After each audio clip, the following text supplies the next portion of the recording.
Well, here you go. After playing guitar for 50-something years, I ran into a problem with the barrel jack on our ASAT Classic.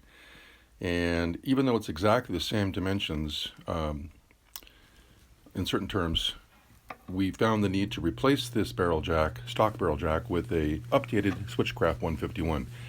Now, we contacted the tech services department at G&L and spoke to a really nice guy, Memo, who suggested that if we're going to change this, we might want to go the Switchcraft route. They had an issue, and they did suggest taking a reamer and inserting it into the existing jack and counterclockwise twisting, and that gets it started on its way out. It does screw out. In our case, it screwed out, and I taped it up so I didn't have a chance of scratching, although I accomplished that anyway right there. But for the most part, you can almost rub that out. So very carefully, one-handed filming and unscrewing here. We want to loosen it up and then desolder the jack cables from the pots so they can spin freely without twisting together. And then just going at it, twisting counterclockwise until we can just get this thing comfortably loosened out.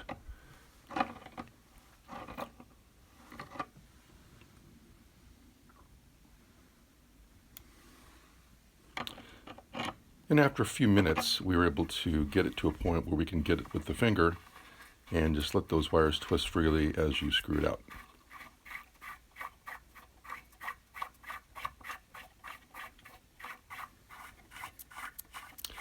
Now, this seems to leave the felt spacer intact. And one thing that G&L Tech Support mentioned is that Leo Fender had a trick. And he actually had came up with a method of actually putting a small piece of yarn inside the barrel jack hole, which we'll see in a moment. But for the most part, these two barrel jacks are almost identical, with the exception of a restraint extension on the tail end.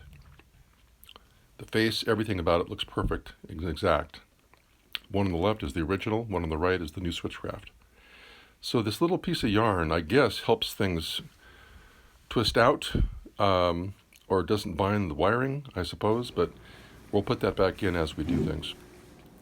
So first is to unsolder the connections from the old barrel jack and resolder to the new barrel jack.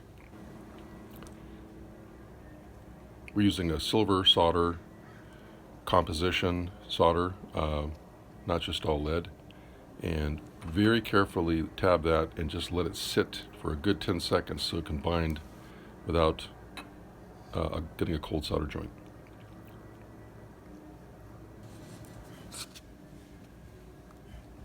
Now you notice a little strain relief on the back of this Switchcraft.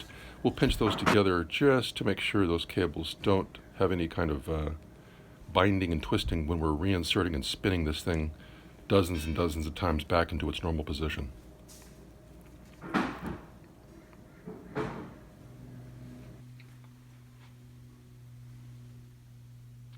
All soldered up, and using the Leo Fender yarn technique, we set this back in gently and try to re-screw into the very same threads it came out of.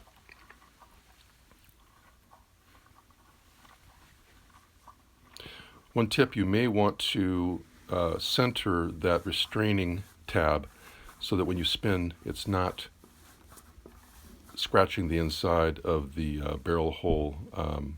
I noticed a little bit of wood shavings happening when I was doing this, and it was probably from the fact that the restraint was not exactly centered but offset just a little bit, not a lot, but just enough to scratch a little bit of sawdust as we were doing this. Now I used a little bit of rubber. I do not want to mar up this brand new one, so we actually were able to gently tighten that down and get everything in place, freeing up the cables there, which I was surprised to see they were not twisted, counter-twisted. When we opened up the volume and tone plate, it was simply just left loose. So we'll leave it that way. I'm assuming at such a low voltage and impedance, we don't want to sap any tone that would probably come from counter-twisting those wires together.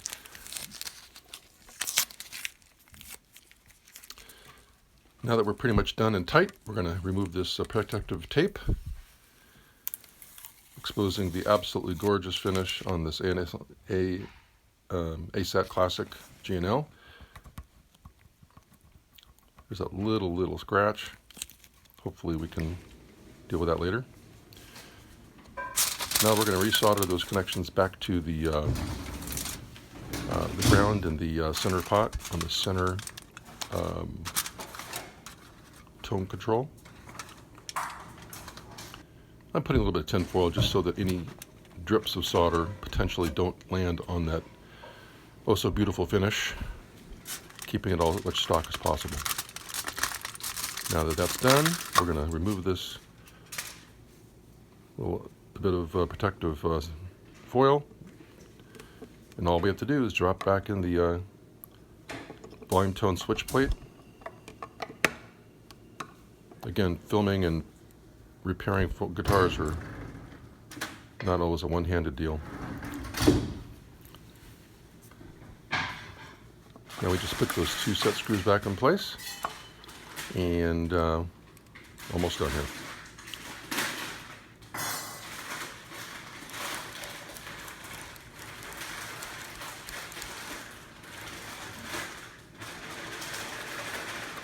Now I wanted to do this repair with some really good light, and I decided to move a towel into our kitchen, and you might hear my wife cutting up some vegetables, I think, for dinner. So for the most part, we got some good light in here, and here we go, and there she is, and we're back to normal with a better than original studio quality repair barrel jack, and one that'll continue to work reliably for many years without intermittency and issues that we ended up seeing in this original unit.